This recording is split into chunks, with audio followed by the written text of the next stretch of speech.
I'm going to press record, but don't worry, we haven't kind of officially started. Here we go. Where do I know you from? You know me from Gravesend. I'm from Gravesend PDM. Bernard Munde. Yeah, and I thought you was part of 4x4. Yeah, I know Suki in that as well. Suki Randauer and them boys. Yeah, I thought you were part of them. So yeah, cool. Yeah, and I think I asked you once at a wedding if you want to come on my podcast. This was like in 2016, and yeah, I know. I know, and I started this one back up, and I had a few people from the music industry, and I was saying, yeah, I've got this person coming on, this person, and I kept saying to them, I go, look, there's one person I really like to have on, and they were like, who? And they go, we'll help you out. I go, Bhota Jagpal, and they were like, yeah, we'll sort it out. We'll ring him up, and I think a few of them did contact you, you know, and I can apologize for that, because I think first person to do that was Hart. He gave me a call. I go, okay, yeah, but I'm not really into this, you know. But I said, then True School rang me and goes, oh, bro, do it, man, just do it. I go, all right, it's not a big deal. Yeah, I'll do it. It's not a problem. So, yeah, and here you are. And so you don't do many interviews, huh? You're not, you're not an interview guy. Like online podcasting ever. So, yeah, it's just the same, mate. We're just going to talk and about some of the things you've done or doing, and plans for the future. And I you know, I've got a lot of memories of you as a producer and some of the albums you've made, iconic albums. And I know when this show comes out, it's going to be one of my most popular ones, because kind of my age bracket, I'm 44. And so I grew up. How old are you? 48. 48, yeah. So we're similar ages, right? And your soundtrack, your production of your albums was my youth and growing up, you know. And I still can't get over. We'll talk about this, but you made Bomb The Tumbi when you was like, what, 17 or 18? Yes. Yeah, about 18, 19. Yeah. But that's unbelievably ridiculous for that album, for that young age, to make that iconic album. You know, it's just... It was just a time, man. It was just a time. You know, I just started right. So, you know, I was given an opportunity to do it. So, it was... with myself, it was like, you know, if someone can give me the opportunity to do some music, I'll look to it, because in my own mind, I go, I can do this. So it just worked out for me. So yeah, you know, yeah, it worked out very well, really well. And so, Bhota, for yourself, where did you start? I know I spoke to Tubbsy. And he mentioned you, and he kind of knew you when you was young, you know, and your brother as well, Bally. And he goes, you know, they were kind of hanging around, making bands together. And so your musical journey started at a very young age. No, it was we started when I started back in school days. We had a Bhangra team in my year, and also we had a music band, and it was like the equivalent to the Sahotas, and these are all the Jagpals.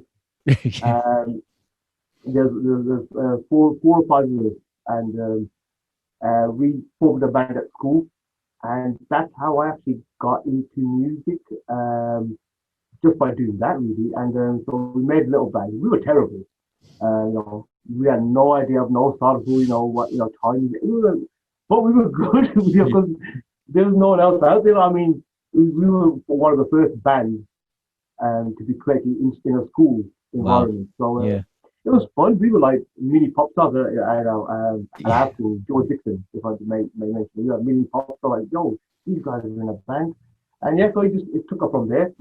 So I had no formal training, or I had some fathers who taught me. Just like, just wanted to just get into music a little bit and play a bit of keyboards and work out. Yeah. So you started on keyboards. That was your instrument from the beginning. You wasn't a singer, was you? You started off we were as kids. We went into the music room, and everyone jumped on an instrument, and I just keyboards there. So it was just by chance, I think, that I just fell on the keyboard kind of thing.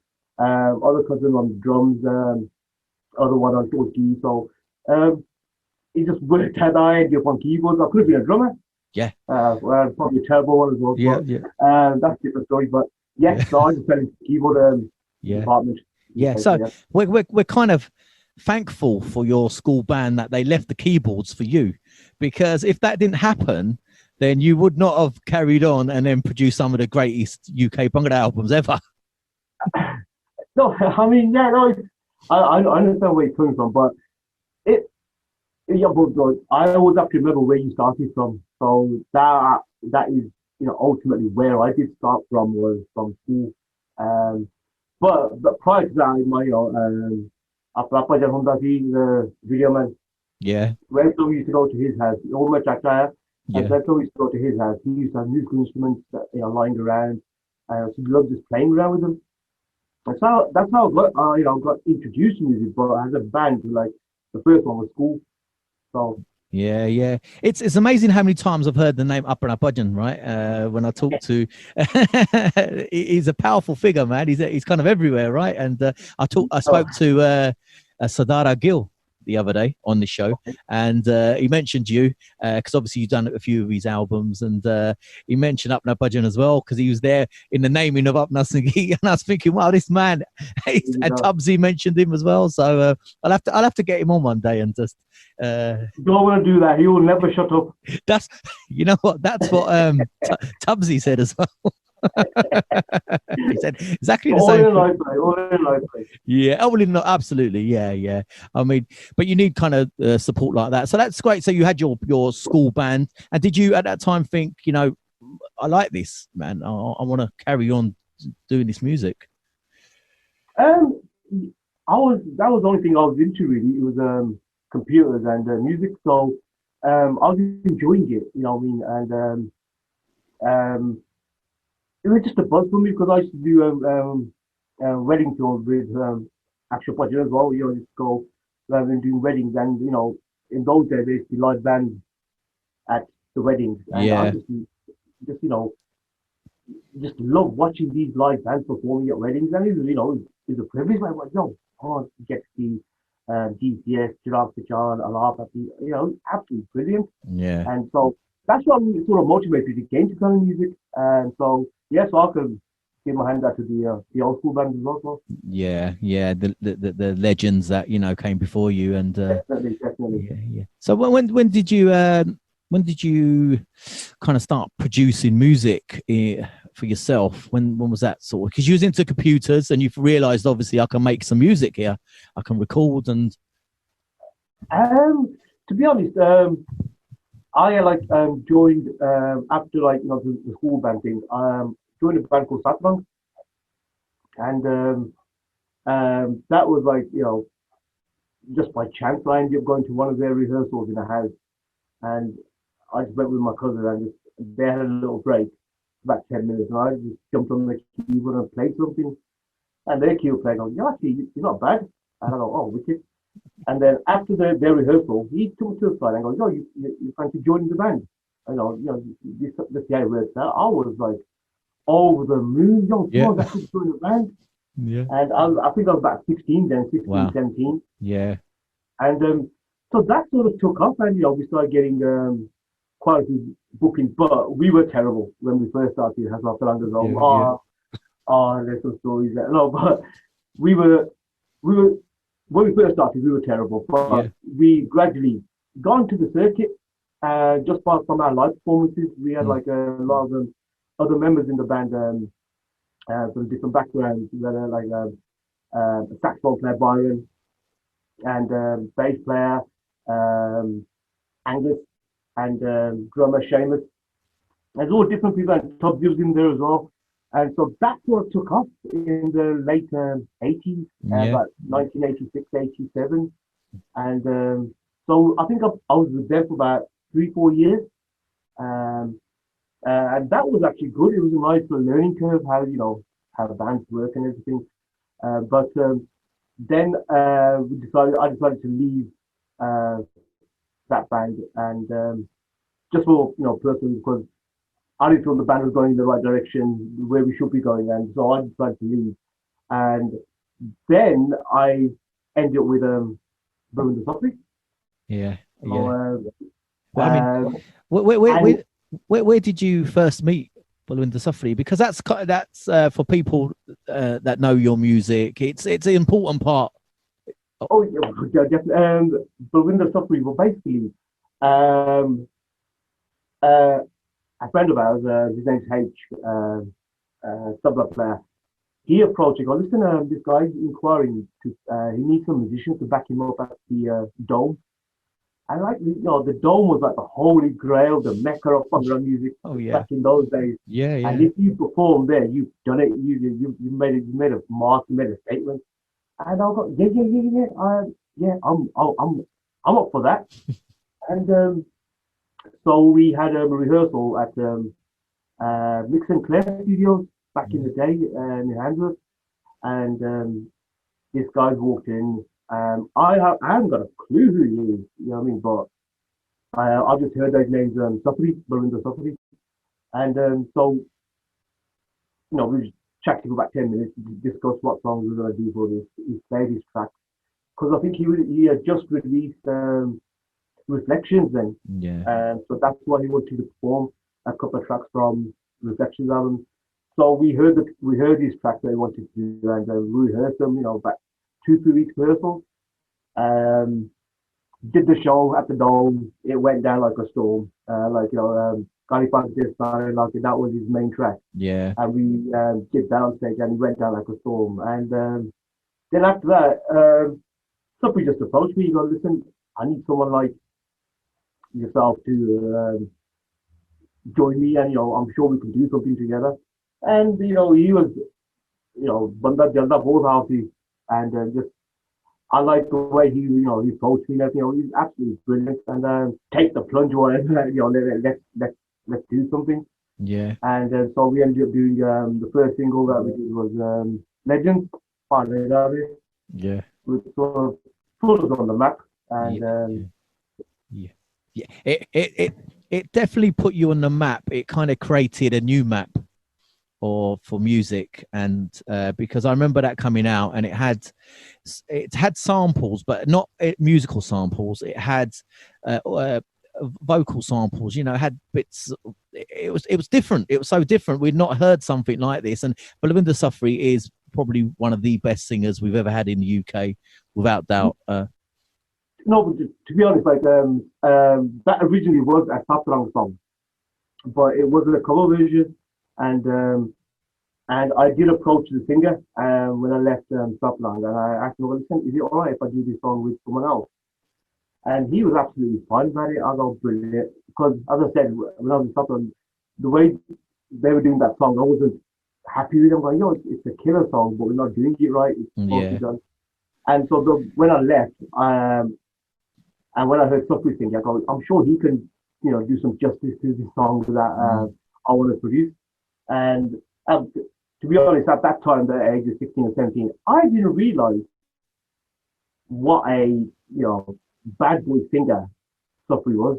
Right. I just thought, oh, he's a very good singer, end of. But he was more than that. He wasn't like just an average singer. He was way beyond that. Yeah. And so at that age, I didn't realize, that I'm dealing with, this is bad boy talent here. Yeah. Yeah. He's a lethal singer. Yeah. And so we ended up doing, as I said, Legends. And we did it in about 2, 3 days, to be honest with you. And we had the help of a producer, Bob Wright, who helped us do that single. Basically, I produced side A, and he produced side B. So, yep, that was. Yeah. So did you always had a vision for that song? Because that's what I mean. I wanted to put a shade at the front, and that's where we was in the studio. I go, something, any chance you could put a share of this or something at the front? And he goes, oh, okay, we'll try this. And I think it was his first take, and he just delivered it. Yeah. I was like, that was perfect. Yeah. That was, absolutely perfect. And then we met Jamal again. I go, yo, it's not gonna put another one in, halfway, in between. Stick another one in there if you want to. He goes, yes, what do you want to do? You just tell me. I go, okay, yeah, stick another one. Yeah. So that's how we actually made that song. I go, yep, cheers, and another cheers, and the rest of the saxophone. Yeah, so, and that and it's such an important part of the song, because when we used to listen to that as youngsters, it used to build that song up when everyone's a bit drunk trying to sing the share, and I remember them days, man. And no, but I want to say, I think Safri delivered it exceptionally well. You can't fault it. It's just so clean and melodic. Yeah.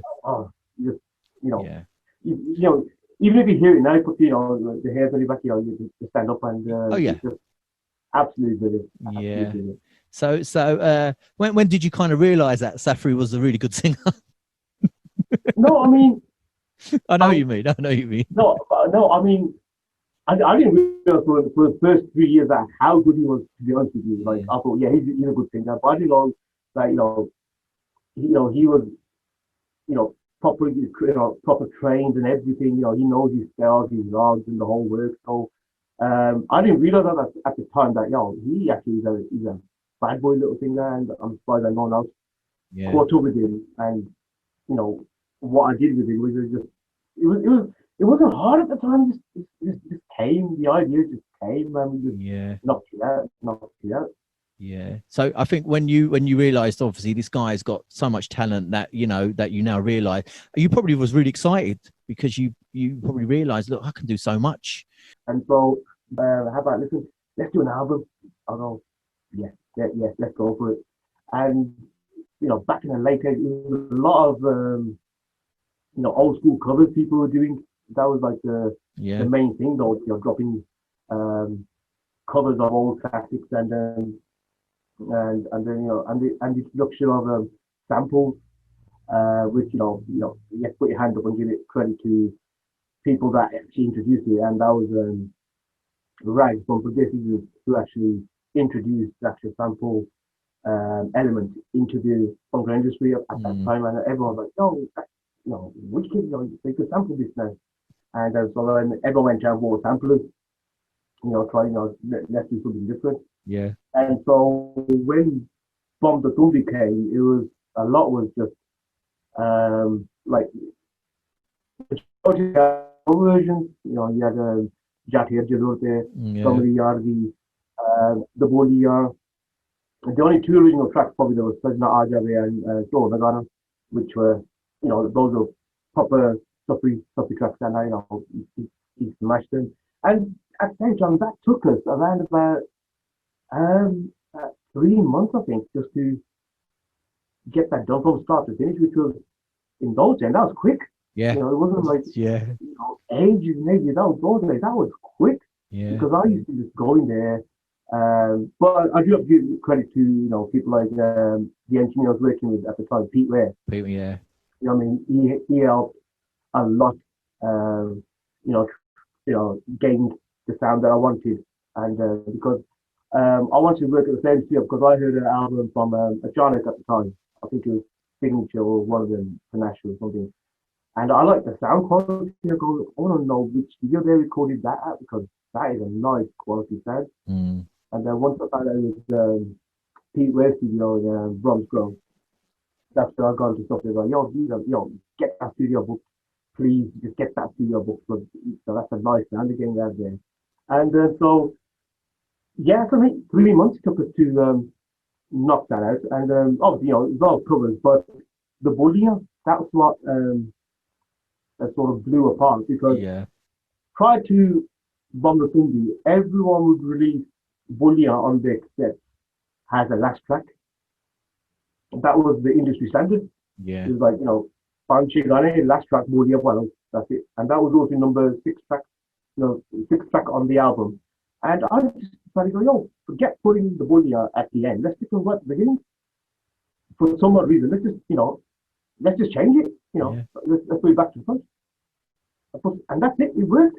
And then if you realize after that, every other artist was doing bullying as first track.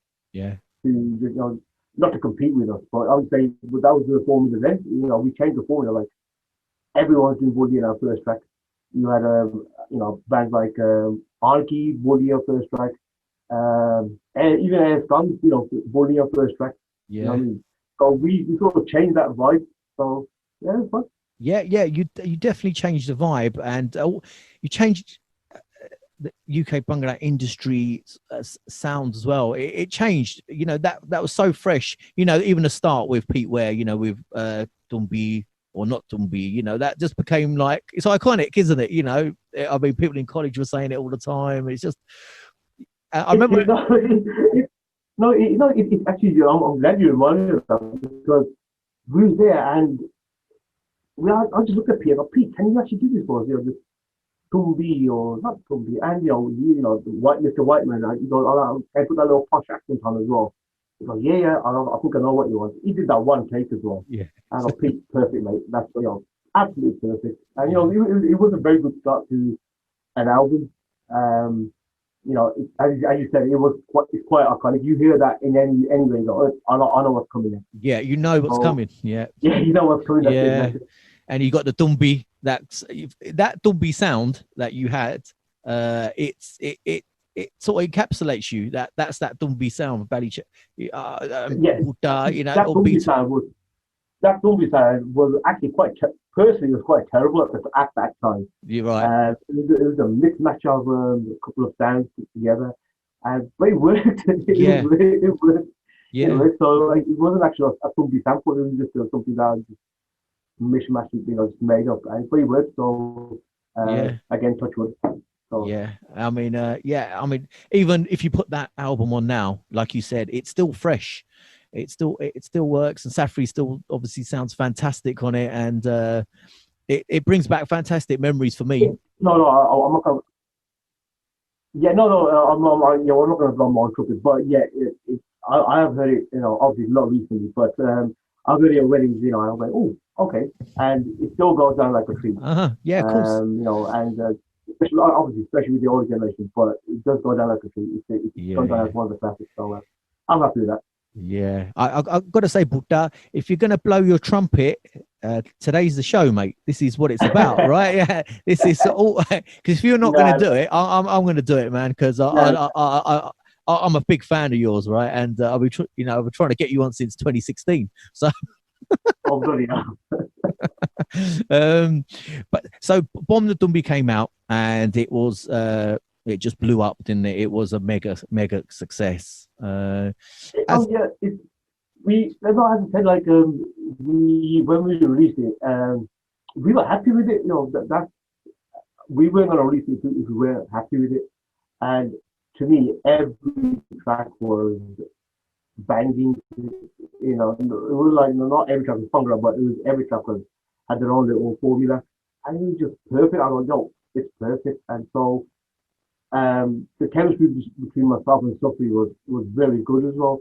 He was very easy and laid back. He just let me do it. You know, that's what my guitar. You know, yeah. So I mean, as a music producer, that's, you kind of want that, don't you? Really, sometimes you don't want want the singer who get involved too much. Man. No, that's what I mean.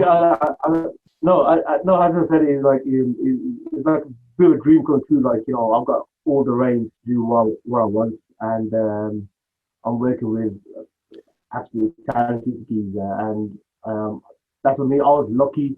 I to start off with, and you know, it was good. And at the same time, we had the band Safri Boyz, and we were a bunch of nutters, a lot of us, and we used to have so much fun doing gigs and weddings and everything.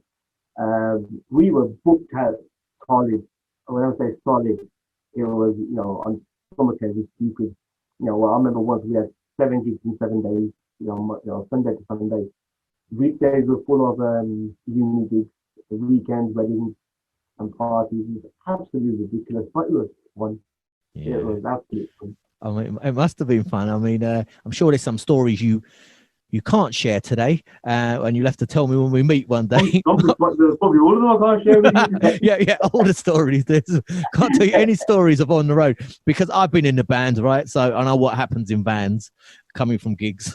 Usually coming back from gigs, a lot goes on, and too much goes on.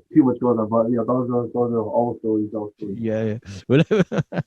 We'll pick that up another time when we're not recording, right? And but so, I mean, you must have thought at the time you're in Safri Boyz, and as a band, you were very tight as well. Because I remember I saw you many times. You was a tight band as well.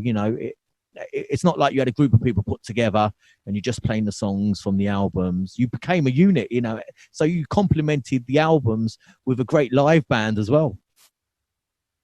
And yes, because as individual musicians, we weren't that great, but as a unit, we were tight, like you said, and that was just down to rehearsal. We used to rehearse probably even twice a week to get our live set the way we wanted to sound, and it obviously takes time, but the performances did show on stage. People after a certain performance, people come behind stage and go, "Buddy, you absolutely brilliant. My son's getting married. Look, give me a contact details. We're booking for that right now." And they'll do you deposit there and then. Yeah. And go, "I'll put a book on low, next Friday. Now it's booked." And he's like, "Yo, this is good, man. Yeah. This is, and we were we never actually we're pop stars like that. We just like we're on the road every weekend.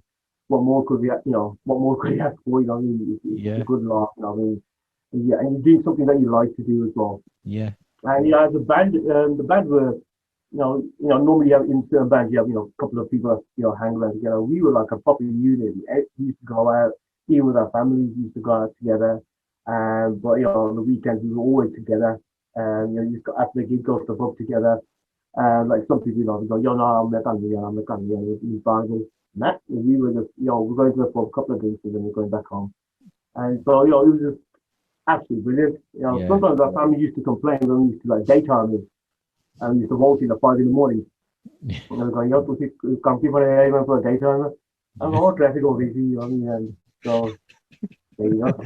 Yeah, a lot of traffic. It was a lot of traffic in them days. I remember. Yeah, and I remember one of my friends. His brother got married, and he wouldn't tell us who the band was, and it was from Gravesend to Huddersfield, and halfway through stopped at a service station, and his brother, my friend, he told me, he goes, "It's Safri Boyz," and I'll tell you the excitement in that coach.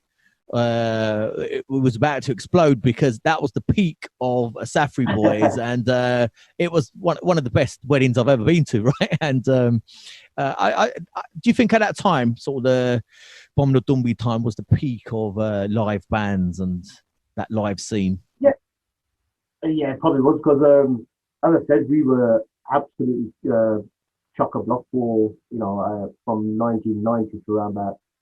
Even year 2000, we were absolutely chocker with gigs, and the gigs were just coming in. We were going abroad,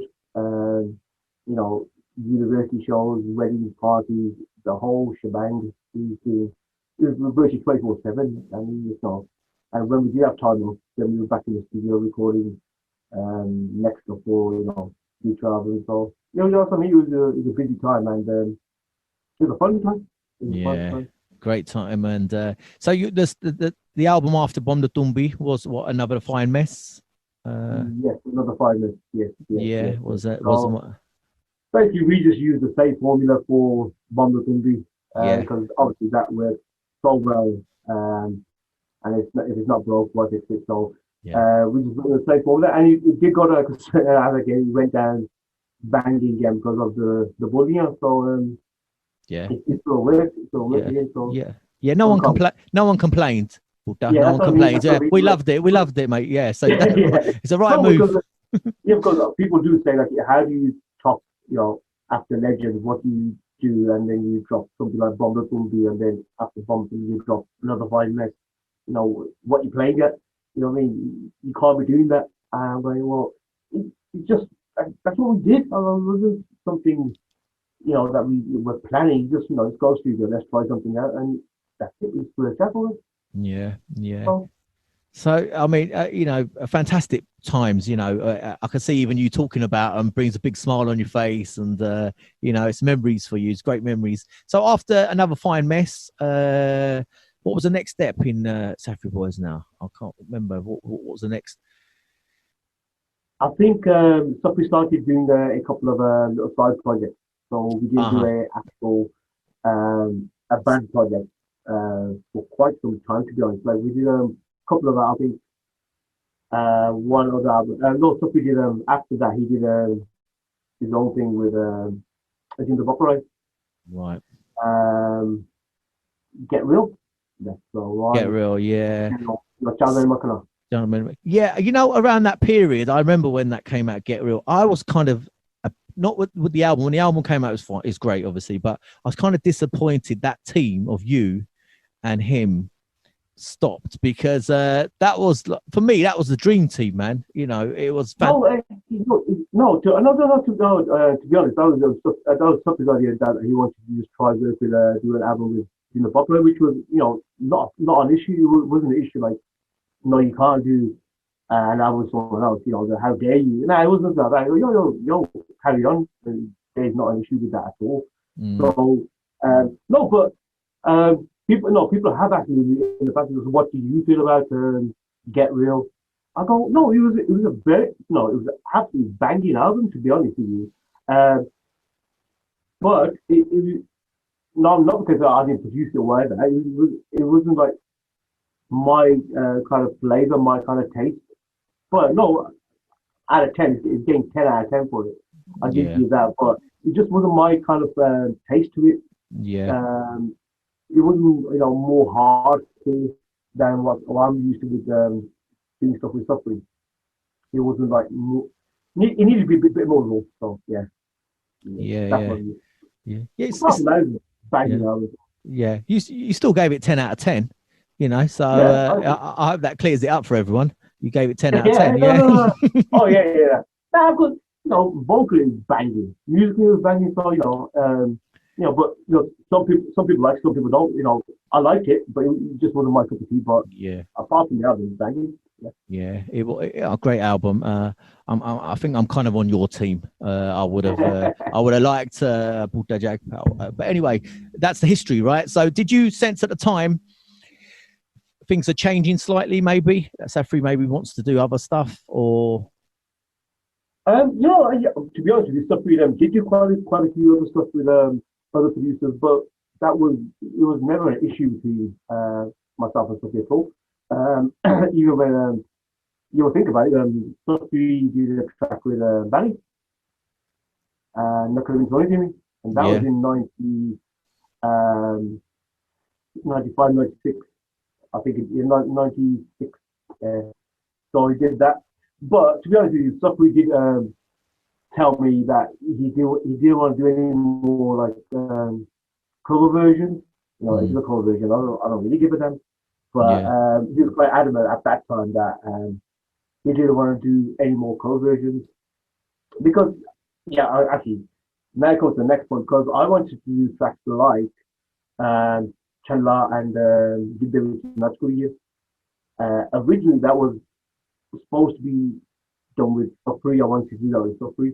But as I said, he sort of declined because it was a cover version again, and he didn't want to be renowned for just doing cover versions. And so he sort of declined to do that. But then, for some odd reason, Lana turned up out of coincidence and he just turned around and goes, "Well, actually, I want to do these songs." And I yeah, couldn't believe that he picked them two songs as well. So I go, "Okay, brilliant. Let's try this. Let's see how it goes." yeah. For some odd reason, that sort of did quite well. Pure Magic, yeah. Pure So Magic. Yeah, I and that did quite well. It's quite undercover, but it did quite well. yeah it yeah. So So I was happy with that. Yeah, I mean that album, Pure Magic. When I was young, growing up, I wanted to be Siddhartha Gill, and right. So I brought a tambourine, and my first performance with PDM when I was about 17 was singing one of Apna Sangeet songs. So when he did an album with you, I was just I was ecstatic because I thought, you know, because I loved your music and I love Sadara Gill, and then he done Chilla as well. It was too much for me personally, right? I had to have to lie down, and it was So magic. as I said, so those at that time, those were probably the two tracks that I wanted to do anyway. So it was lucky that I turned up. But the funny story about that is like when he turned around and wanted to do Rose Road, and I'm going, oh gosh, what the hell's happening here? And I was very adamant. No, no, listen, we gotta do this. And for some odd reason, that turned out to be a big track. Yeah. It gets played in every wedding I've been to and party I've been to. So, sometimes I could be wrong as well. I was quite hesitant doing that track, and especially two versions of it. Yeah. And so he was quite adamant of doing that. So, but yeah, I would say I could be wrong as well sometimes. But that worked out quite well. So I was happy. You know what? I forgot about it always, Rose, because that was a football song. You know, it's coming around the mountain, right? That was it. That was a tune. And did you think that song's a bit? It's too cheesy for me, man. Cheesy, that's absolutely, yeah. At that time, I'm like, nah, this is a bit cheesy, man. I don't want to go down this road. Yeah, but, I'm Bhota Jagpal, man. I'm like, it's all it was. No, but the funniest thing was when that got released. One of my cousins rang me up, and I go, yo, she goes, oh, I heard that album. I go, oh, listen, what's your favorite track? And she goes, Rose Road. And I went, what? And I was like, are you taking this? And she goes, no, that's my favorite. I went, oh, okay. Everyone's got their own choice. It's a surprise, but so yeah. It's kind of funny that story, because you had to make two versions, didn't you? You had to make a Bhangra version and. Yeah, so there you go. It was like I was like, what am I doing? But sometimes you do stuff and you think it's not gonna work, but it does work, and so that makes you even more chuffed. Like, actually it works. So hats off. So yeah. I'll complain. You can't, no, and so. That was a fantastic album, and I spoke to Stara about that. He was saying, obviously when he was with Up on Skeet, then he wanted to do something as well, and he told me about that story that he came to see you and you made it, and I've put it all together now, so I can release that interview and yours as well, and everyone will know the complete story of that album now. And but the funny thing is, Safri played the Tumbi on Shalla and he did the next video. Did he really? Yes. He played the actual Tumbi on and the backing vocals. So, as well. Yeah. I'm going down to watch the backing vocals, and for free actually played Tumbi on that. So he's a bad boy Tumbi, so you didn't know that about him. No, exactly. I mean, that's pretty cool to have Safri doing your backing vocals, right? Eh? That's not bad going, is it? No, I mean that was I think that was the singles. Baba had Hinder Kausi, actually even Values have been backing vocals, Safri and myself, and Lara has been backing vocals. So Values been backing vocals on that as well. So that was a very first studio experience. So. Yeah, not a bad start into the industry, right? Not a bad start. And so for yourself, what? So obviously your brother was got involved in that. Did you have an idea of B21 at some point for yourselves, or was that just came later on? Later. That was later. Yeah. About 2 years later. About 2 years, yeah. So did Bally start getting into music as well? Did you think, was he like your younger brother who sort of kept hanging around with you and asking you, how'd you do that? How'd you do that? No, yeah, actually it was true. It was sort of like that. It was I mean, his first studio experience was when I did Pure Magic, and he just tagged along, taking initiative into music. He couldn't play an instrument, but he had some fresh ideas. That he wanted to sort of get across. So he sort of dabbled into it as well. So people do say, "Oh, you must have done his album." So actually, I didn't. He went to the studio. He spent silly amounts of hours at the studio trying to get this done with the help of the engineer, and it takes time. Things ain't just given to you on a plate. So it takes time. I mean, he made his own classic albums himself, didn't he? So I think a lot of people did used to say that. I remember actually they go, yeah, but it must be Bhota doing this. It's got to be him. You know, he's doing the music and. So, but obviously he used to tax a couple of my tour samples and that kind of you know he would just turn around and go, yo, can I borrow that sample of yours? And I, why, which one? That one, you know, that you know, yeah, you use that one. Can I use that one? I go, ooh, I'm not sure I want to give you these kind of samples and that, but you know, it was all good. But he made good use of them, so it was all, you know, it was all good. And yeah, at the same time, he was learning, you know, but he didn't have a clue where to get the samples from, you know, stuff around. And obviously, he knew that I had quite a few of them, so you know, every time he kept knocking him, was like, yo, bomb me this one, bomb me this, bomb me this, and yeah, so. Yeah. So, I mean, so did you at home when he's gotten into music as well? Did you start thinking, you know, we should make maybe a band? How did that come about, or did you? No. Well, so you want to use that B21 then? Yeah. I mean, what was the next stage? What happened? You know, how did it? The next stage. The next stage. Oh, let me just actually think about it. Yeah. So, on my wedding, this is back in '95.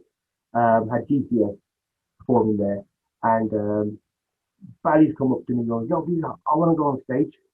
I want to sing a song." I go, "Shut up, you know, yeah." And Johnny said, "I'm taking a piss." I go, "Nah, me and my mate, we're going to sing a song."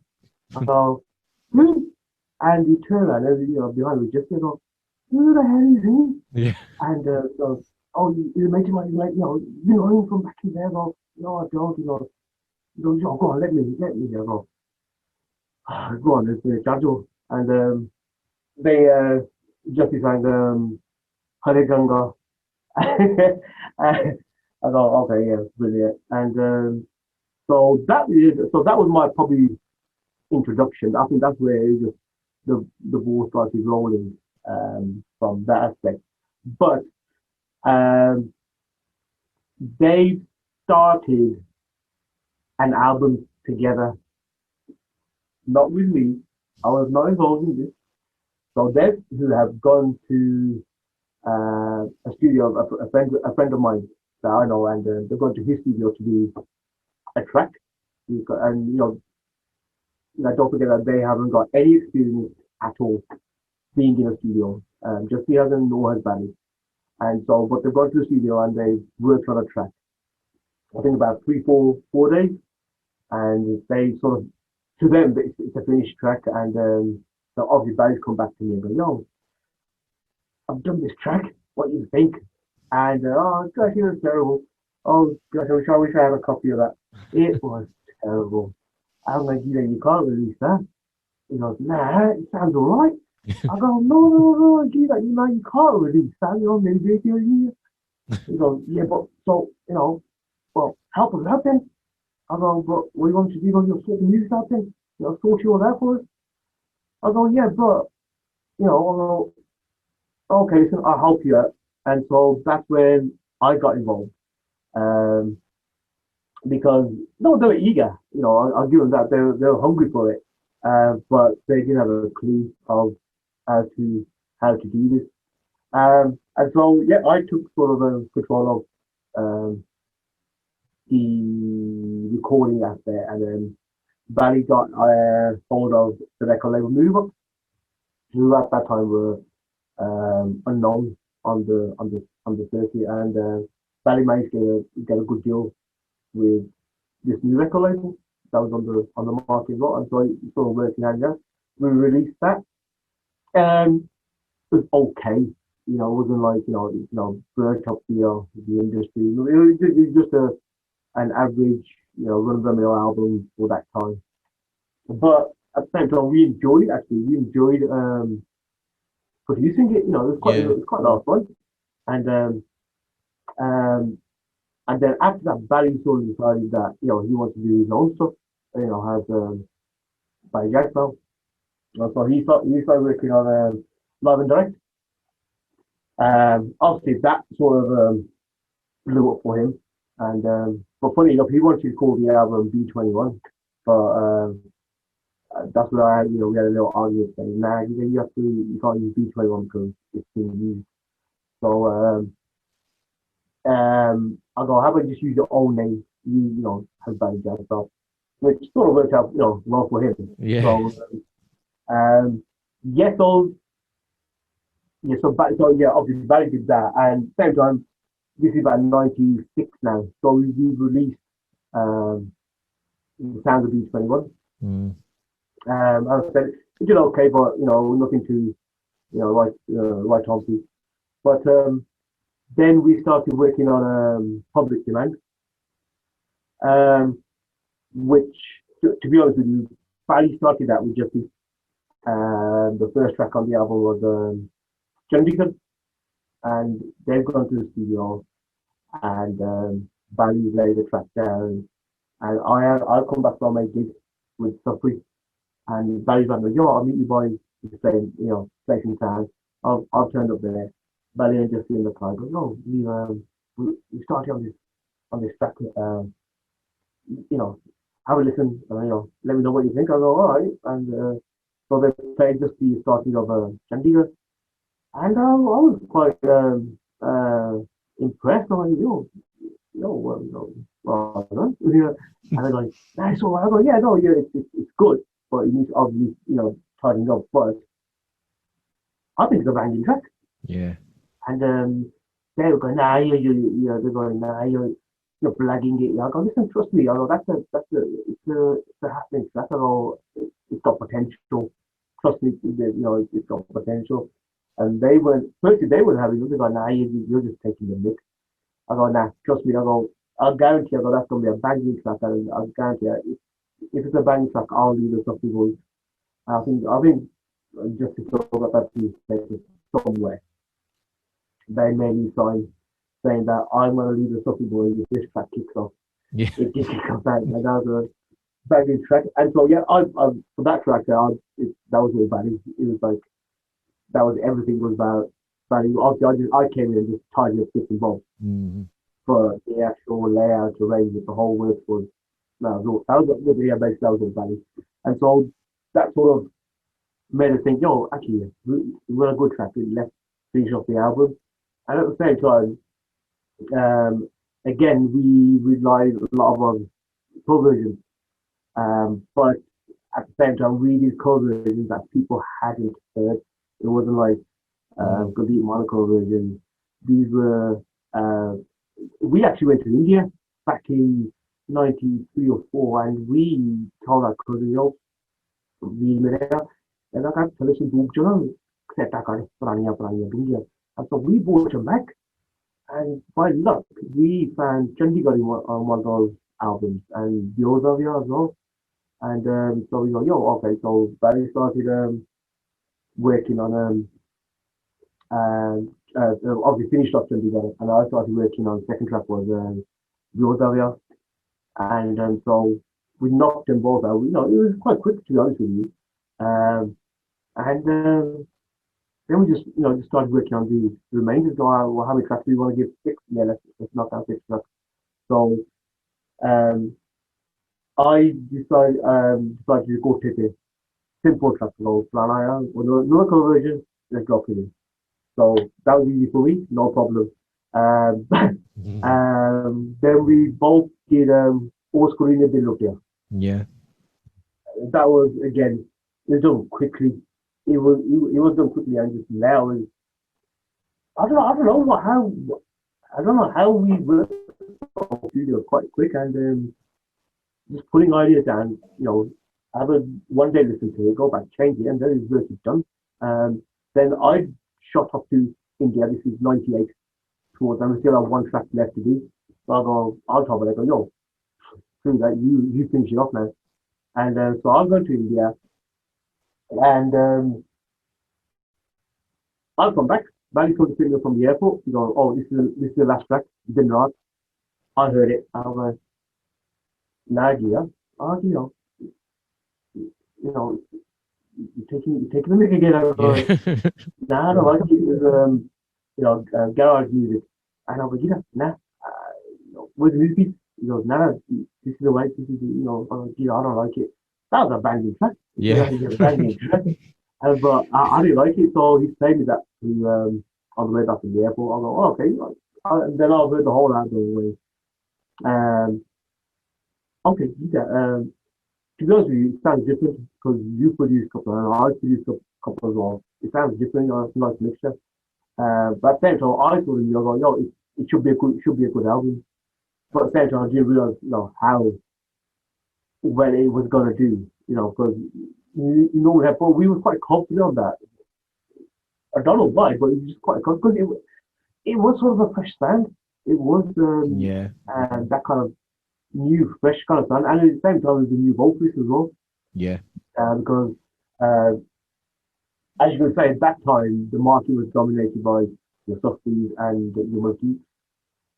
They had dominated the 90s.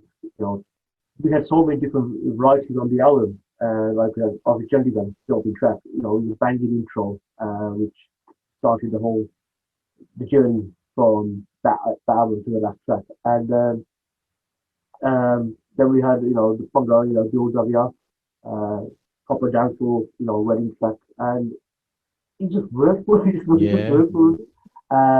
Obviously, like the old school in the middle of there. And that's probably the original one of the whole album. That was written by Bhota and Bali got that song off him. So full credit to Dave and Bali for getting that together. Yeah, and the rest was like history. Yeah. I mean, so you yourself have been part of two major moments in UK Bhangra music, right? So you did it once with Safri Boyz and then you've gone and made and created B21. So you've done it again. It wasn't planned. I don't know. It just worked. It worked at the time. Just for some odd reason, it just worked. I think the main machine for B21 was probably Bali more because I had even at that time I was more Safri Boyz. Yeah. That was my thing, and it was Bali's idea to start these PAs. I had a live band. And after to be honest with you, at that time we a lot of people we did get criticised for starting the PAs, and some people were saying, oh, you can't. People saying you can't do that. Oh, listen, we can do it live. It's not a problem in life, but there's a lot of headache involved, and it's PAs are working for us. Anyone's told, but a lot of people in the industry were dissatisfied that we had entered the scene and we were doing PAs and but times do have to change, you know what I mean? So, but my argument was like, if the bands were extremely good at what they were doing, acts like B21 wouldn't have started off and the PA craze wouldn't have started off. So it's not to blame, but sometimes it just works. It works and it sort of works for us because there's many other music, but as I said, the brainchild of it was mainly Bali. That was the brainchild of B21. So I'll give you that credit. Yeah. I mean, I remember when the PA started coming. B21 were one of the first ones, right, to do that. And but it was a phenomenon. There was this boy band that have come along, B21. All the girls loved them. The blokes were just jealous, but they couldn't deny how good the songs were, right? So it was just everywhere was B21. I remember all the uni gigs, B21 festivals, Look, it did grow for us.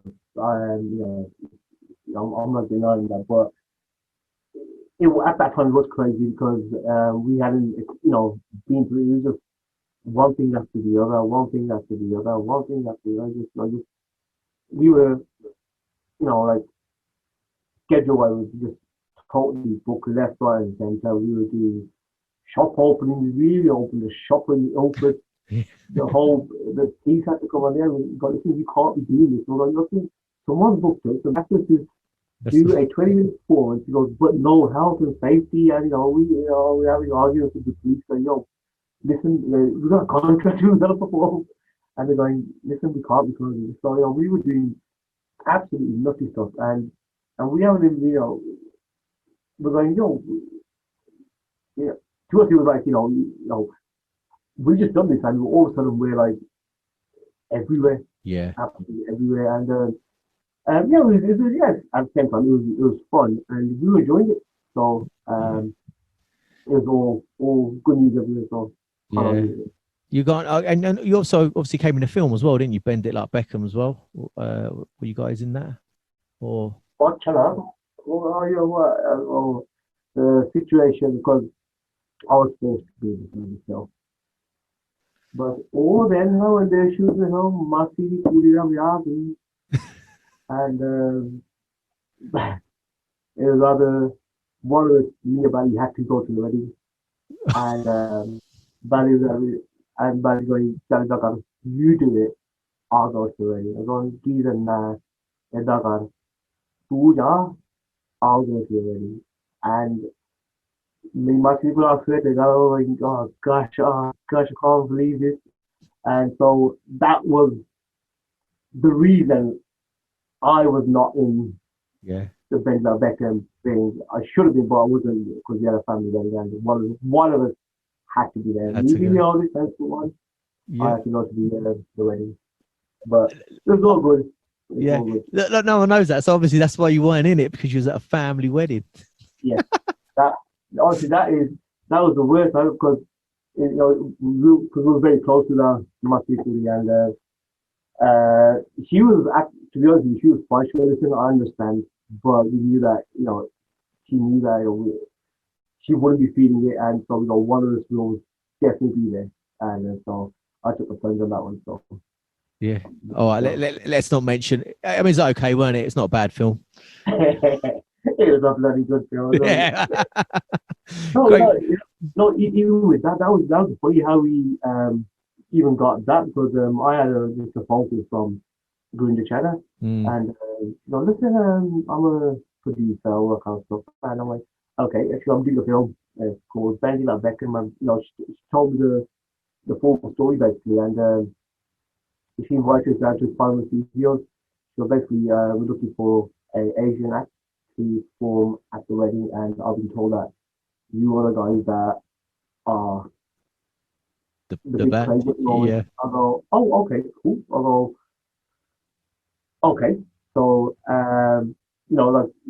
this is the first time we've ever done this, so we ain't got a clue. We were, I think the together, he's on huddle, we'll, you tell us what you want, and we'll turn up.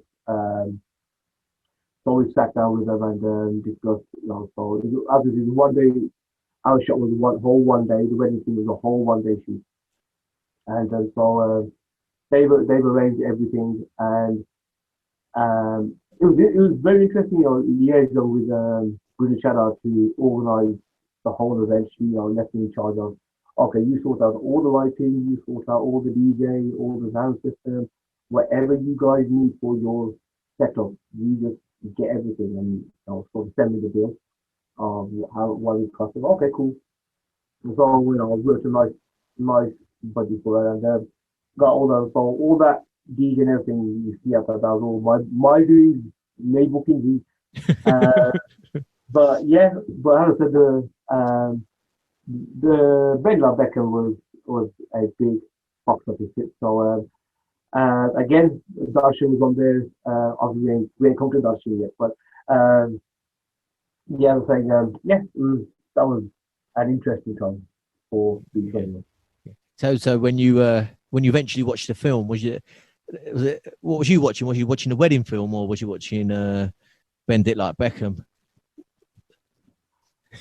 Gosh, no, because I actually went to see it at the cinema when because I tell you the truth, we missed the opening because we were abroad at the time. We were in Toronto, but the second this is when the opening. We were inviting all the artists to attend, and unfortunately we couldn't attend because we were abroad at that time. But I did go see it at the cinema, and I did have a dirty smile on my face. Yeah. Watching them, yes, especially when you hear your track Yeah. being played in a cinema, and you're sitting there, and no one in the cinema knows who you are, but I had the biggest smile in that cinema, going, that sounds nice. That Yeah. sounds. And yeah, so yeah, it was a brilliant film. You know, full credit to Gwyneth Shadder Yeah. for being involved in that. Yeah, it was fun. It was fun. Yeah, I mean, you're right because obviously you've heard your music on radio, on TV, but to see it in a cinema, Yeah. with them massive loudspeakers, surround sound speakers, So with that's what I mean. Not many people get to experience that. no, So I was like in my own little element. I was like, yo, this is good. This is nice. Just to yeah, hear your music being played in the cinema and all these people here appreciating it. And it's a brilliant thing. yeah, I bet. And so you're riding on a wave with B21. Things are going great, apart from the odd wedding getting in the way. You, you then start on your next album. Um, I was named to about 98, 99. That's when obviously the Bangla Beckham. I was still quite busy with Safri Boyz. I started working with the album 24/7 with Safri. Um, and the track ended up choosing which was Bhangra with Safri, which 40 hours again. That blew apart by, it was, Yeah, that was a sort of banger for me. I was like, yeah, yo, that's a banging track. yeah, Because I remember doing that at the studio. And that, funny enough, that track took one day to do. One day from start to finish. That's just a banging track, one day job. Uh, and that was like, for the Safri Boys, which after that was sort of my first passion was, because the way I classed the Safri Boys was my band. And so that was my first passion. And then B21 was just a side thing at the time. I was like, yo, this is, we're doing good, but Safri Boys is still my main priority. So I'm just go with them, arrange all the bookings and everything, send them all the details and everything. And I was more like a major and sound engineer when I did UC. And so, yeah, that's what and then I'm busy on both ends with Safri Boys and with B21. So, yeah, and then in the meantime, Barry's dropping, Dark and Dangerous, California, and that kind of, you know, oh, yeah, at that time, it was just crazy. It was yeah, absolutely crazy what was happening. And I said, when I went to India in 98, that's when I heard Darshan. I was in my band, and guys going on a tractor, and he's blasting on the tractor. And I stopped him, "Buddy, I was excited there." He goes, "Buddy, मैं होने लेके आया." I go, "इतना का 100 रुपया लगा, आप cassette में होने दे." And he gave me that cassette, and I just went back home and put in the cassette lab by blasting it. I went, "This is a banging track." I go, "But it needs to be done right." yeah, And so um, I started working on the track, and see, a lot of people will never know this that Darshan, I was going to get Safri to sing Darshan, but at the same time, he, said to me that I don't want to do any more cover cover. versions. And but my initial was, I would love to get Safri on this one, but I mean, as I said, he sort of refused to do cover versions. So that was, but if he had agreed, I was like, I don't know, then it would be something completely different. I don't know. But yeah, so I decided to do that in '99. So I've come back from India and I was like, yo, let's work on this track. And so funny thing about it, we actually did that track and then we tried it at a school in London where a charity did it. And we go, yo, and so it was in the evening. And so we went to the studio daytime and recorded and made a mix. And we go, yo, actually, we'll try that tonight with the kids at the school. And then VTV were filming it. And so we do our set and we go, listen to the kids, we go, you know, a special thing, we'll say your brand new track that we've just done today, Mhm. and we'll see how it goes down. You are basically our audience. You tell us how you feel about this stuff. And so we dropped it, and yeah, it's kicked off, and VTV have filmed it, and they broadcasted it, Right. and so everyone knows that, these guys are dropping this track, and then all of a sudden, out of the woodwork, a lot of other artists start dropping Darshan is basically at the time, I think three artists dropped Darshan, Yeah. and which was a bit annoying because like, come on, look at that we're dropping it. Why are you trying to just quickly, make a quick buck on it? And then we just go, we'll drop it as a single. It was supposed to be on an album, and so we dropped it as a single.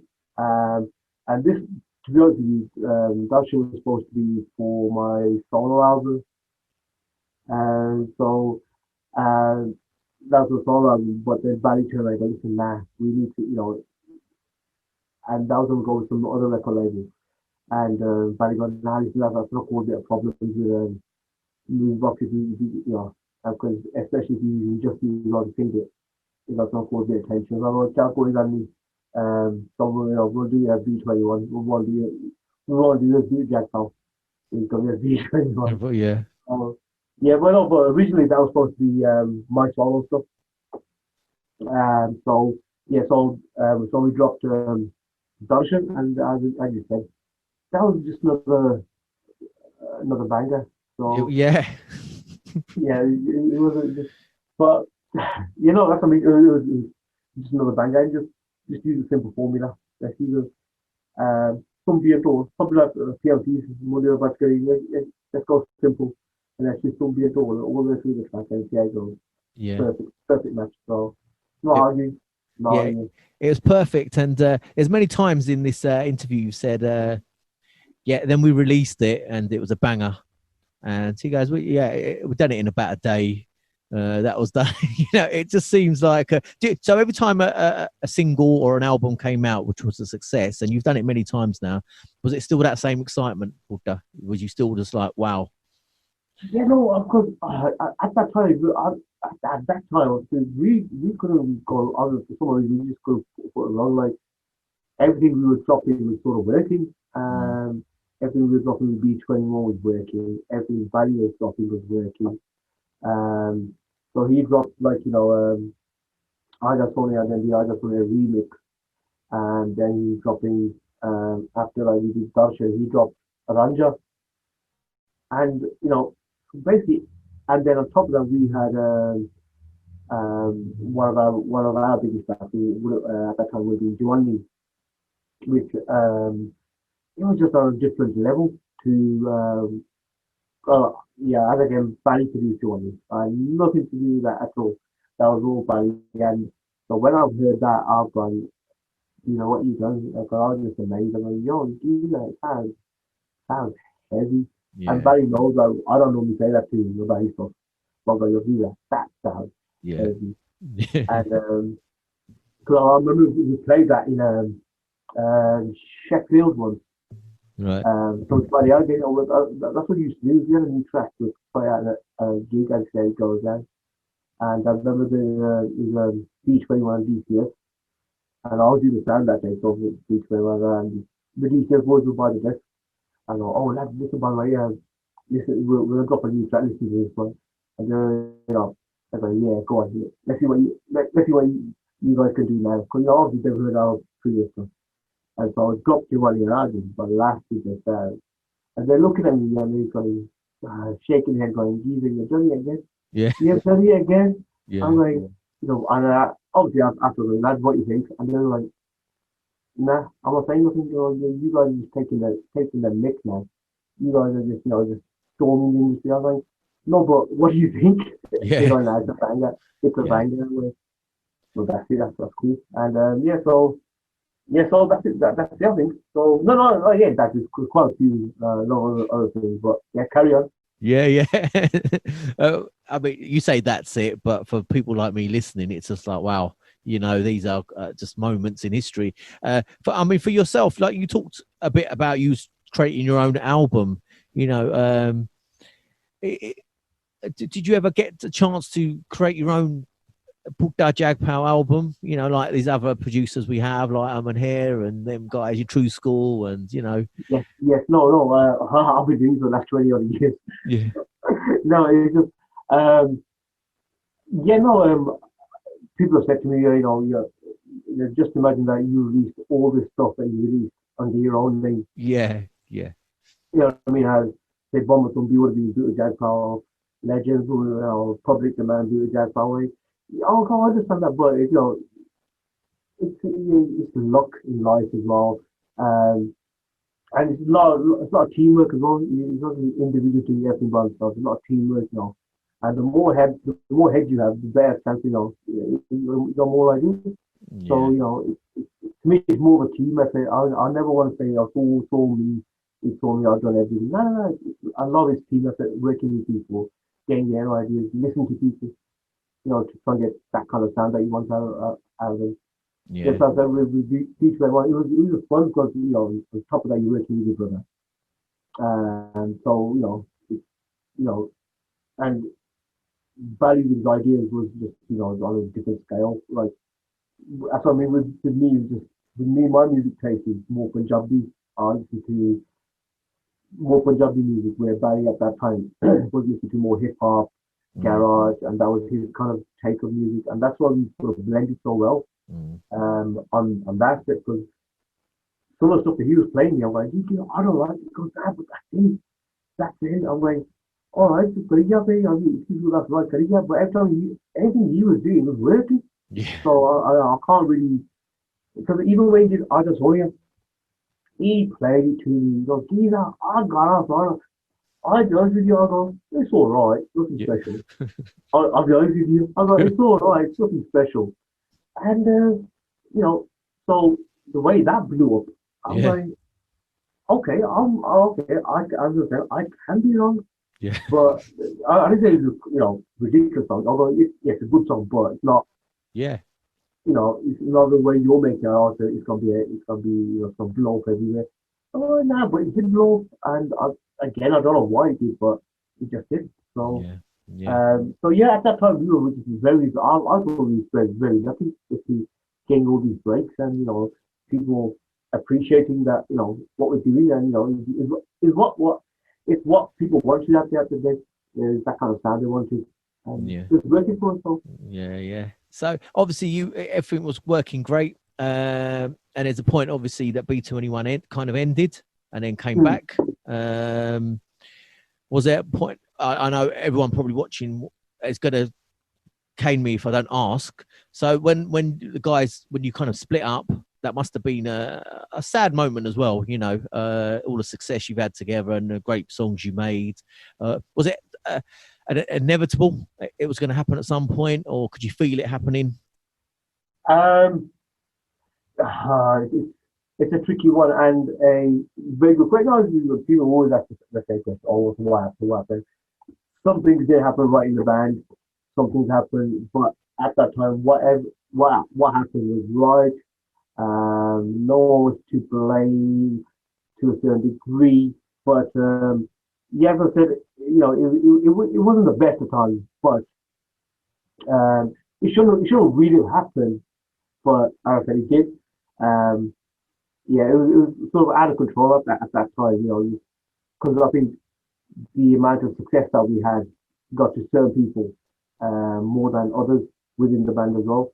And there was a lot of third people getting involved, and it just getting a bit nasty at the time. So yeah, so at that time, it was a bit of a surprise that what had happened. But yeah, but life goes on, and Yeah, you've got to move forward. But it was that was probably obviously the low time of B21 because personally I thought that we hadn't achieved what we were capable of prior to that. And we're doing so well, and we haven't even got a video.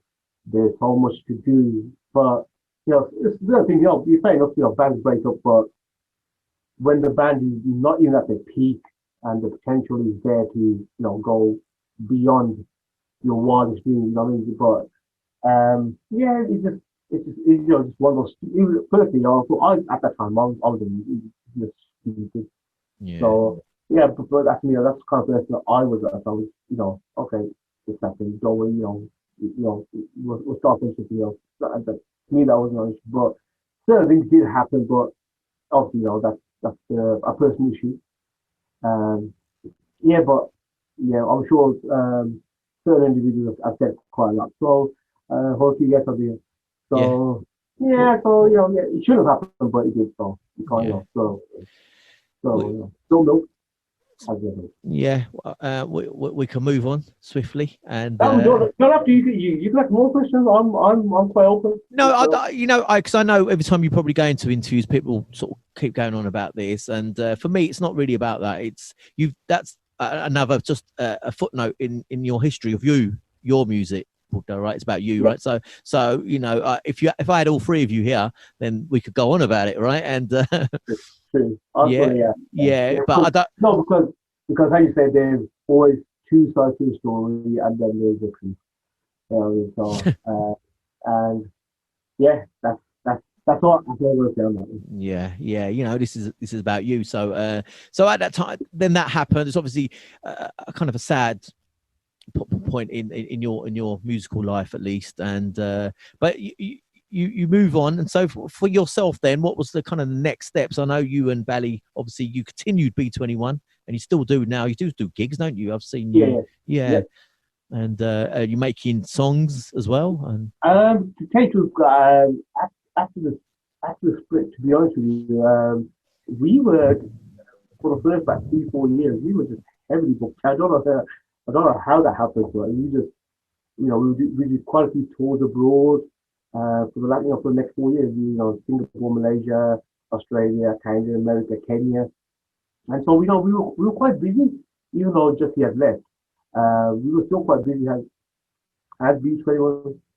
I think people are more appreciating that, it's more about the music than about the actual outfit. You know, people will say to me, "Yo, I'm not taking anything away from Justin Young. To me, he's a great singer. I'm not taking anything away, but it was for me, it was more about the music element of B21, and that was more refreshing out there. The way it was many, I would say, Valley was the more um, inspiring one to make us think, yo, let's try this kind of music or that kind.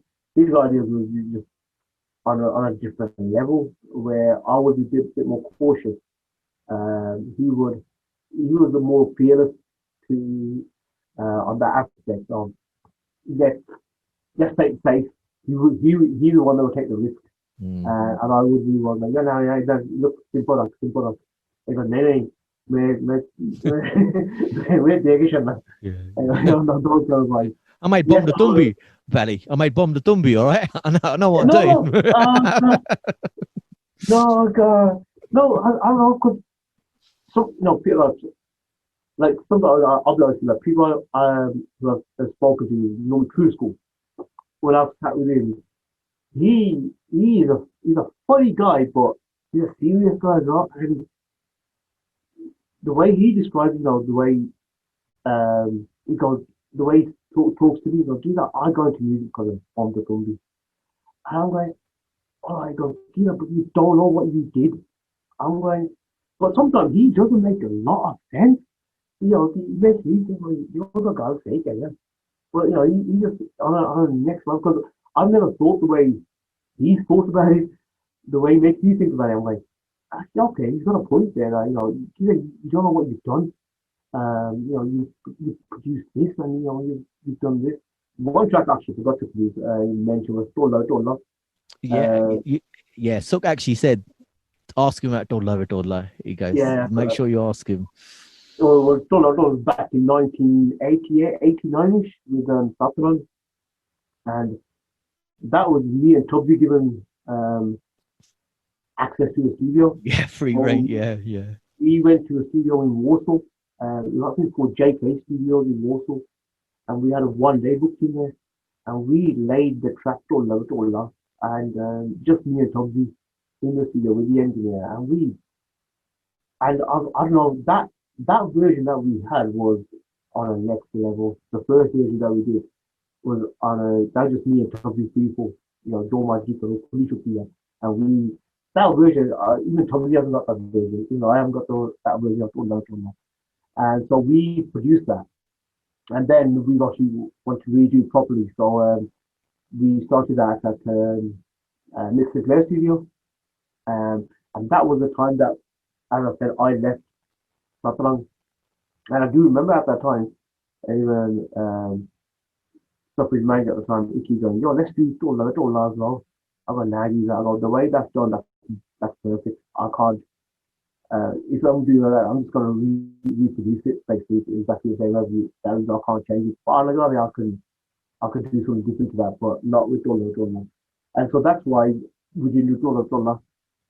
And so I left Tola with Satlan exactly the way me and Toby had left it, the original version that we had produced.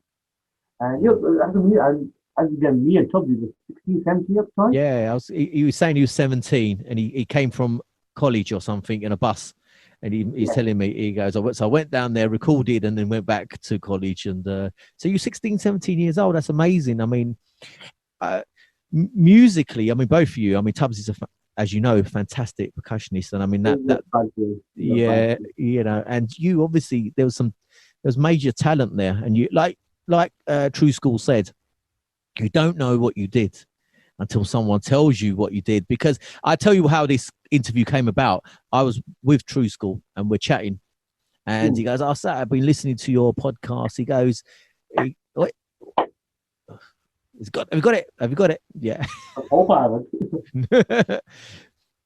So I'm sitting with him and he goes, I've been listening to your podcast, so this one. He goes, I really enjoyed this one and this one. And he reviews my shows, as you know, Sookwood, right?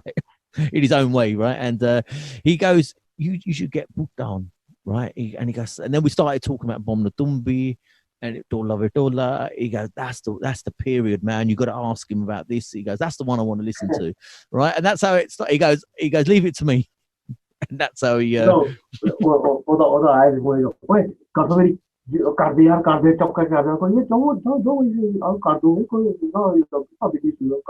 We done, yeah, and then.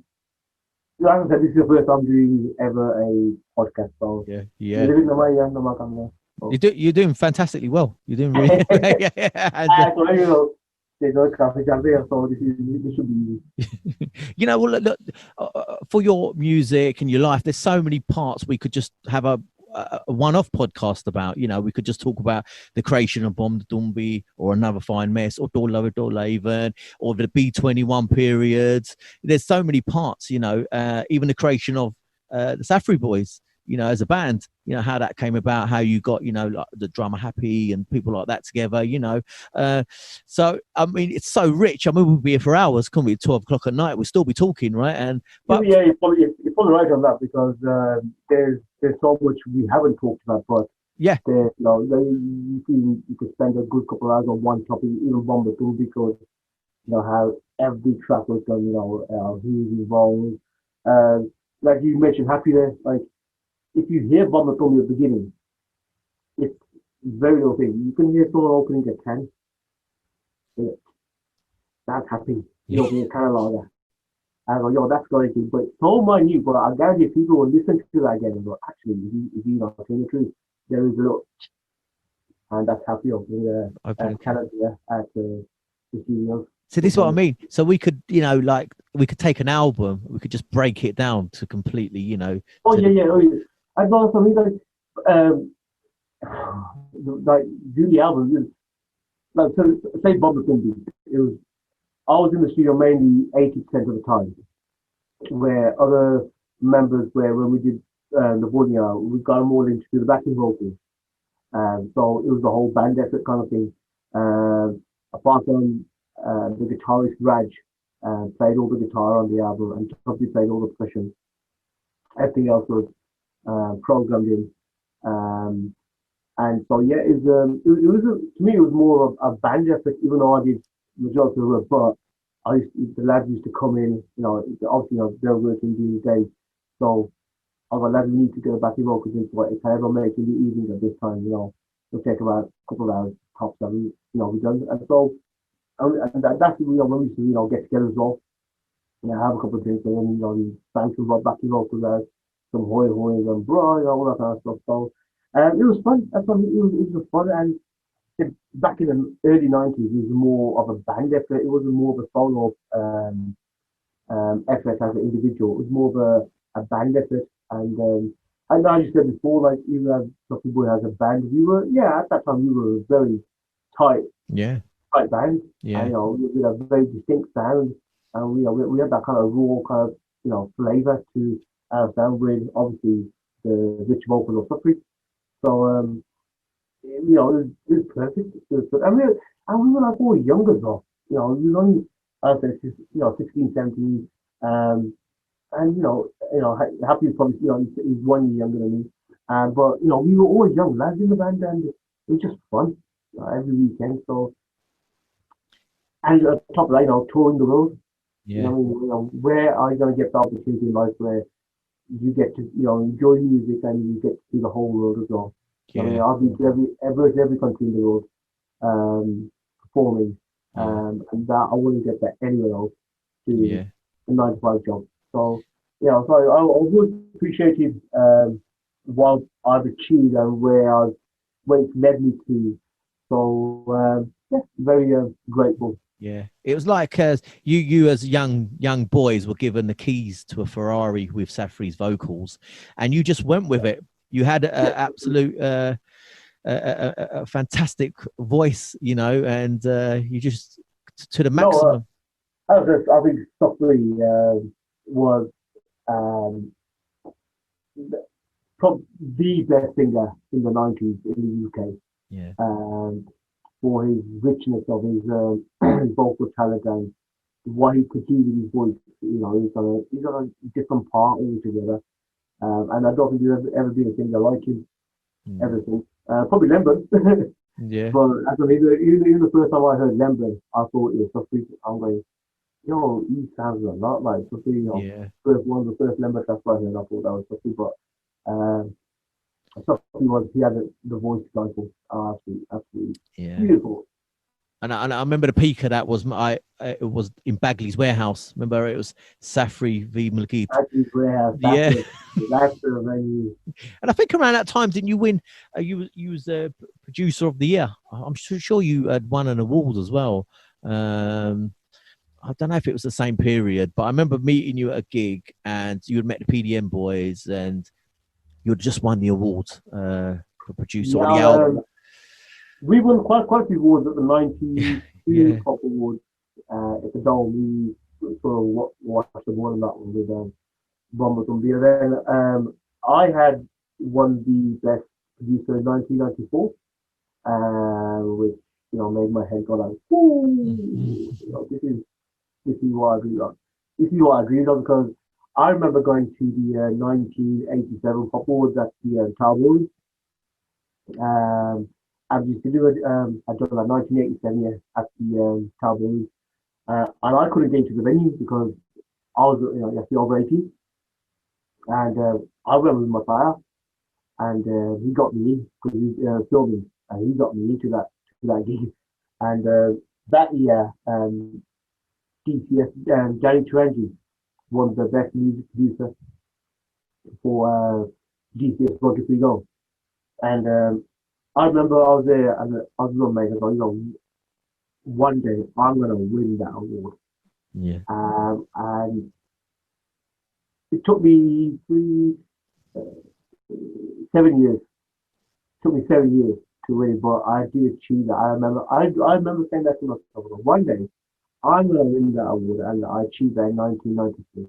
Yeah. By the best producer. That's it. I thought that's it. I've done it. I've achieved what I wanted. And that's it. I'm happy now. Yeah. So that's me. But obviously after that, other things started. B21 started. Yeah. So, it didn't.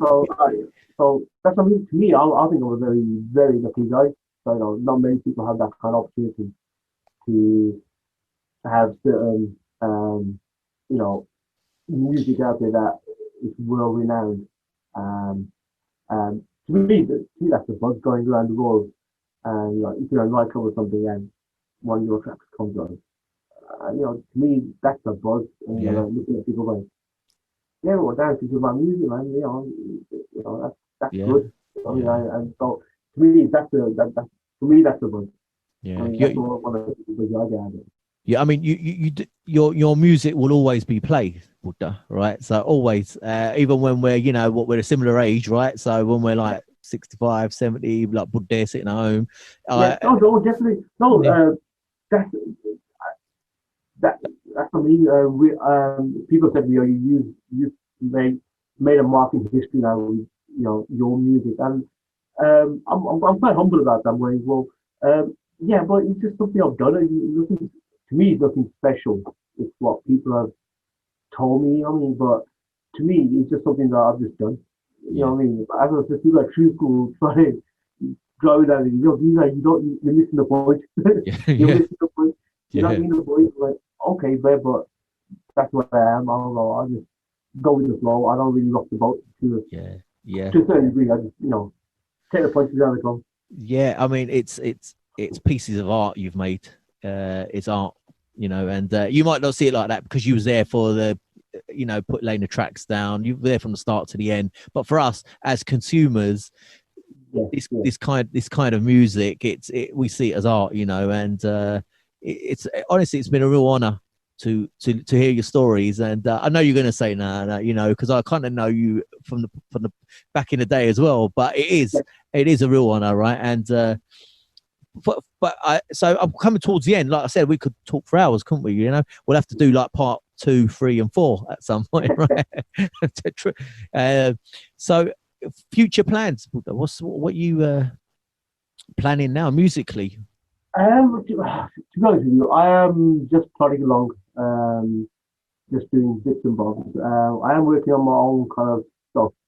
Um, yeah, but as I said, the industry has changed Yeah, from what it was. And I'm not saying that's bad or really good. Um, Obviously, everything changes in time. People, can think like, oh, the good old days, the 90s were the best days.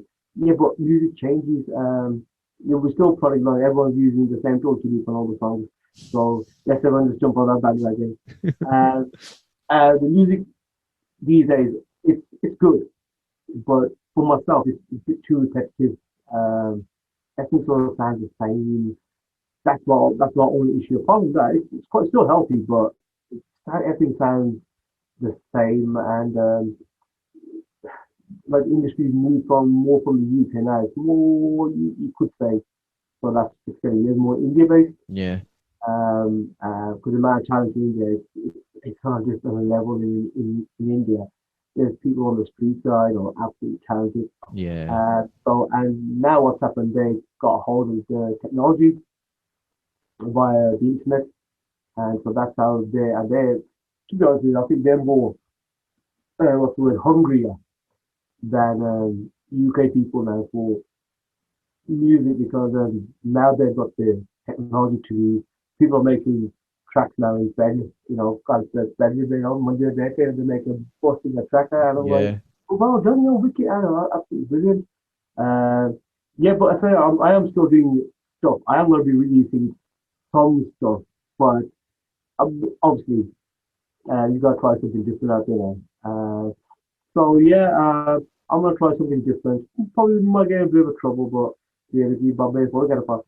But the way I do music, I just do for fun, not to cause upset or you know cause problems. Anyway, this is just something I'm gonna try. So see where if yeah. not, don't do it again. But I'm intrigued. I yeah, want but to. as I said, me and Barry are still doing stuff with B21. But he's not actually. He is, but he's not in the studio. But he's doing what he can at the moment. But if you had told me earlier, I'd have gone down. And Uh, yeah, and what he got about yeah, but I probably haven't said apart from that, I'm doing quite a lot of stuff that people obviously don't know about. But yeah, I'm working on my own shit. Yeah, I could say that's podcast for them. Yeah, yeah, that don't matter. Yeah, yeah. And yeah, so I should be hopefully releasing. You know, I'll sit there for the last 20 years. I'll release something soon. But yeah, but like when people at true school talk to me and they put me on this pedestal, and that's when I get a bit scared. I'm like, no, so you're gonna expect something on a next level from me, but you know what I mean? Don't put me on that kind of pedestal. Because I remember he asking me, he goes, so how did you feel when you after you did Legend? How you gonna top that if you did Bomb The Tumbi? How do you do that? I go, well, I was 15, 17, 18, oh no, 18, 19. I go, at that age, I was feeling it. Yeah. I didn't give a damn if you got a but I was quite confident that, you know, this should work, this will work. But obviously, the more older you get, the more wiser you get. And so you have to be careful what you do. But as I said, I will be releasing some stuff. Yeah. People, I hope they like it, but for fingers crossed. But yeah, yeah, I'll take a risk. Yeah. So do you kind of sense some pressure, like someone like True School, who's a fantastic producer in his own right? He's, you know, obviously one of the best in the UK. You know, his music's known around the world, and he's saying to you, he's going to expect big things from you, but so we've got after we do those like, yo, when you gonna read something, when I go, yo, don't worry, Charlie, I don't worry, don't worry, I'll do something when I can. I go, because because I said I've got two daughters. They're 21 this year and 19. So they do one or two overtime 24/7. So a lot of family life. Yeah, busy. Yeah. It's now we're young, we're single. So yeah, but I said I'm gonna release something. See how it goes. It works. It doesn't. Don't worry about it. Don't worry. Just keep at it. Just keep at it. Well, I'm excited, mate. I'm looking forward to hearing some more stuff. We'll have to do another one. Maybe get your brother Bally on as well, and together, and we can talk about some of the albums and just break that down, because we have to take it in segments, I think, with your life, because otherwise we're sort of skimming the surface. People are going to have a go at me. You see, they're going to say you didn't ask enough questions about Dolla Vidolla. Not true.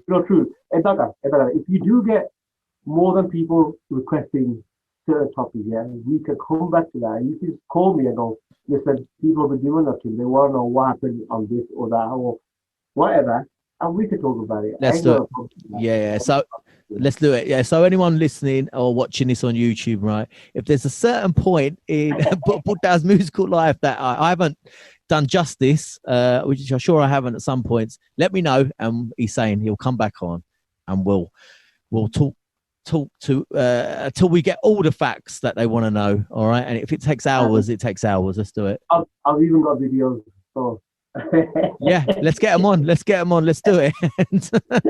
Look, it has been a pleasure, and like True School was saying as well, you know, when you're going to release something, man, let's do it. And I'm looking forward to it. It has been a true honor to sit down and finally talk to you, because your music's been throughout my life. I've listened to your music all my life, you know.